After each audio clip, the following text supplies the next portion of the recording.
Hello guys, good evening. Welcome to Mahi hacks. तो आज अपन एक ऐसा उपाय का वीडियो लेके आए हैं जिसकी लगभग सबको ज़रूरत है। मतलब 70 से 80% लोगों को ऐसे उपायों की ज़रूरत होती है।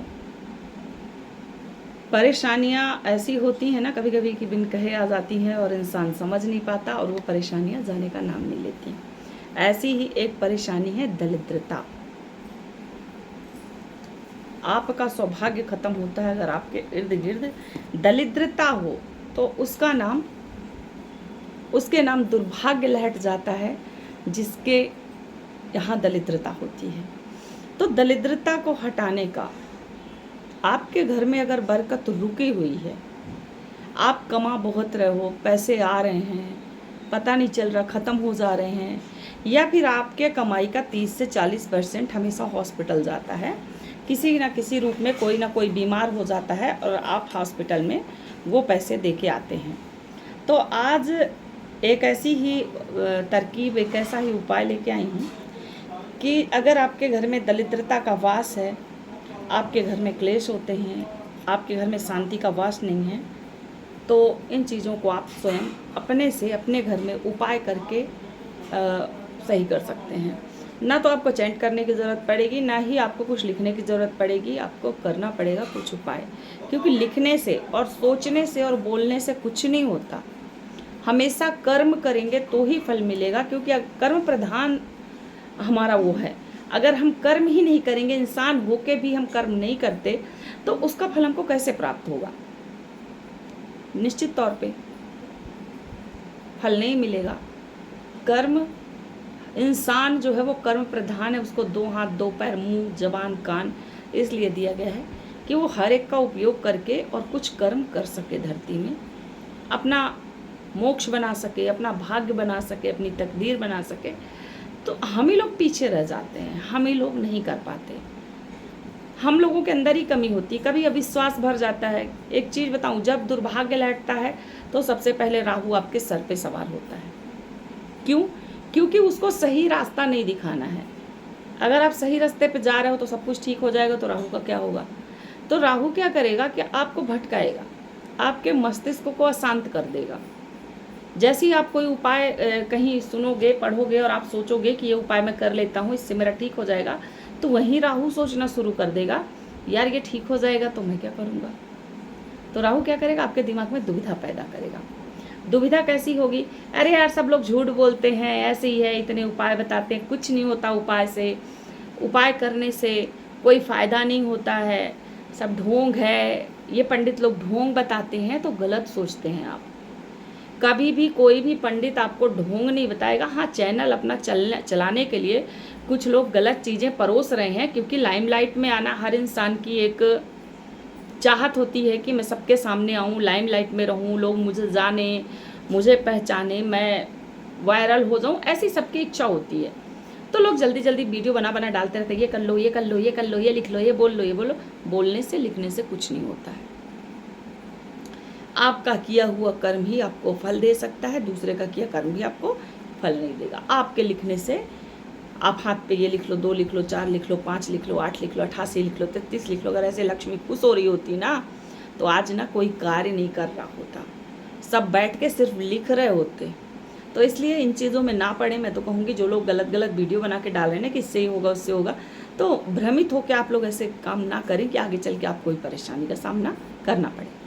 तो मेरा वीडियो मैंने पहले भी बताया है, पूरा का पूरा पौधों का, पेड़ का, वनस्पति के उपयोगों का, उनके प्रयोगों का होता है। मैं कभी भी ऐसे उपाय नहीं करवाती हूँ कि आपके जाओ 10,000 20,000 खर्च हो। तो आज का उपाय बहुत ईजी सा है, बहुत सरल सा है।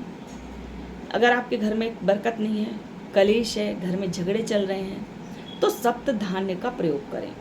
सप्त धान्य मतलब होता है 7 तरह का अनाज।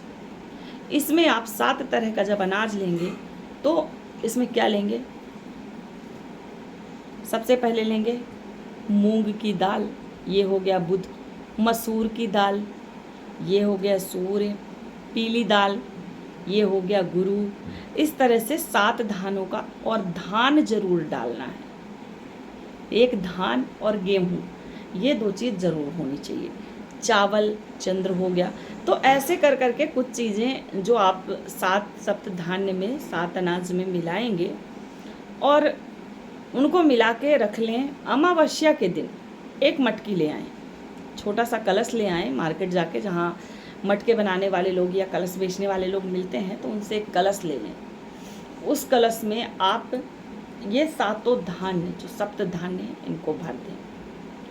और जब आप कलश लेंगे तो उसका ढक्कन लेना ना भूलें, क्योंकि बिना ढक्कन का कलश काम नहीं आएगा। उसमें 7 तरह का धान अमावस्या के दिन सुबह नहा धो के बिल्कुल स्वच्छ साफ हो के, ऐसा नहीं कि मलिनता में आपको काम करना है। मलिनता में किए गए कार्य का फल भी मलिन होता है। मेरे हिसाब से, मैं अपना जो मेरी सोच है वो लोगों के सामने हमेशा रखती हूँ। मेरे लॉजिक अलग होते हैं, हो सकता है भाई मैं पता नहीं कौन सी बुद्धि से बोलती हूँ, पर होता है। मलिनता पे किए गए कार्य का फल मलिन हो जाता है। तो आपको चाहिए उत्तम फल। उत्तम फल के लिए कार्य उत्तम होने चाहिए। तो उत्तम कार्य के लिए नहाइए, अपने घर के देवी देवताओं की पूजा करिए, उसके बाद उठिए, एक कलश लीजिए। अमावस्या के दिन ये प्रयोग करना है। कलश में 7 तरह का अनाज भरिए। फिर एक लाल कपड़ा लीजिए। लाल कपड़ा कितना भी हो सकता है, एक ब्लाउज का पीस भी ले लेंगे तो चलेगा, नहीं 1.25 मीटर चाहिए, 1.5 मीटर चाहिए, ऐसा कुछ नहीं करना है। लाल कपड़ा इतना बड़ा होना चाहिए कि वो कलश आपका उस कपड़े में बंध जाए। और अनाज भी आपको इतना लेना है कि जिससे वो कलश फुल हो जाए। हर चीज़ आपको इतनी इतनी लेनी है, बराबर मात्रा में लीजिए कि आपका कलश पूरी तरीके से फुल हो जाए। उड़द डालना मत भूलिएगा, उड़द की दाल नहीं, खड़ा उड़द डालिएगा, क्योंकि जो उड़द है ना वो शनि है, शनि का प्रभाव रहेगा।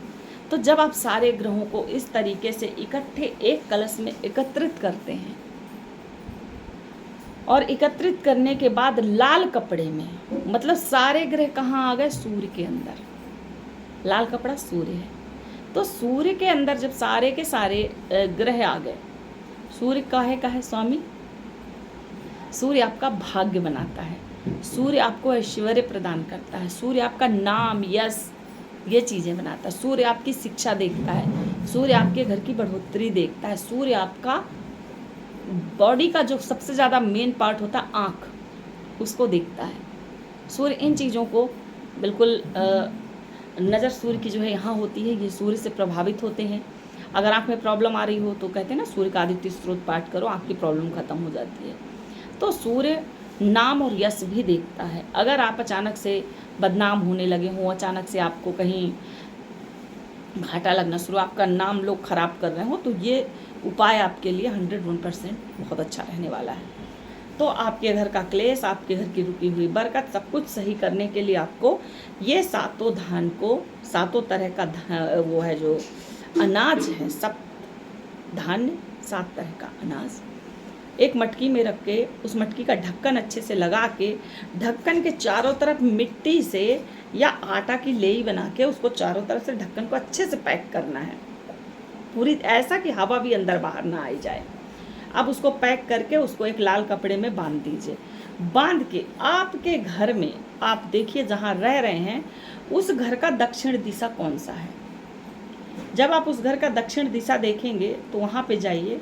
अगर वहाँ आपके कोई कच्ची जगह है, कच्ची मिट्टी, जैसे कहते हैं ना घर में थोड़ी सी कच्ची जगह हमेशा छोड़नी चाहिए वास्तु के हिसाब से। हमेशा लोग पक्के घर बनवाते हैं, कहीं पे कच्ची जगह नहीं छोड़ते हैं, पर कच्ची जगह थोड़ी सी अपने घर में एक कोने में कहीं रहने देना चाहिए इंसान को, उससे बहुत फ़र्क पड़ता है। जब भी घर बनवाओ तो एक जगह, चाहे गमले बस की जगह वो रखने की, वहाँ पे कच्ची जगह ज़रूर छोड़ें। तो जहाँ पे भी कच्ची मिट्टी हो आपके यहाँ तो उसको खोदिए और उस कलश को उसके अंदर डाल के अमावस्या को दिन डूबने से पहले और उसको अच्छे से पैक कर दीजिए।